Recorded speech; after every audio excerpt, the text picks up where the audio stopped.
Bir hədisdə var: "Ləvla Fatimətu ləma bəqiyə linnəbi nəslun." Əgər xanım Zəhra salamullahi əleyha olmasaydı, peyğəmbərin nəsli davam eləməzdi. Bugün peyğəmbərin nəsli məhz xanım Zəhra salamullahi əleyhanın vasitəsilə davam edir. Və bitməyən, tükənməyən bərəkət elə onun övladları, məsumlar, imamlar. Bəzən baxsaq, dünya bizi yorur. Zaman insanın qəlbində elə hadisələrlə sıxıntı yaradır.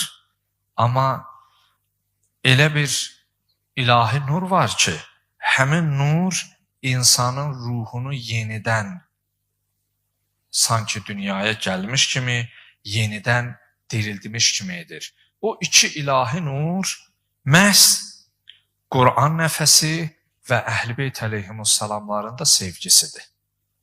Yəni insan əgər həyatında Quran oxumaqla, Əhl-i Beytə sevgi, məhəbbət yaşamaqla ömrünü sürsə, inan bütün sıxıntılardan özü ağ çıxmış olar.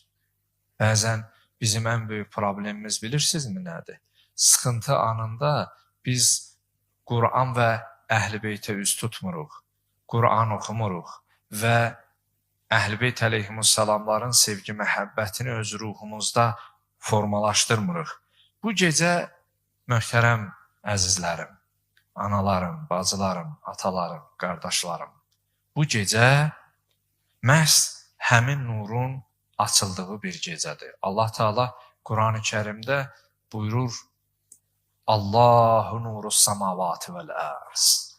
Yerin, göyün nuru Allah özüdür. Məhz elə Allah xanım Zəhra salamullahi əleyhanı o nurdan yaratmış, özü bir nur, nurdan ki xəlq eləmiş. Bu gecə həmin nurun bizləri dəvət etdiyi bir gecədir. Bu gecə əslində dua ilə gözyaşının, hüzn ilə də ümidin bir-birinə qarışdığı bir gecədir. Yəni bir tərəfdən hüzünlüyük, Peyğəmbər balası dünyasını dəyişir. Amma o tərəfdən də ümidliyik ki, biz elə bir yerdəyik ki, buradan Allah bizi əlboş qaytarmaz.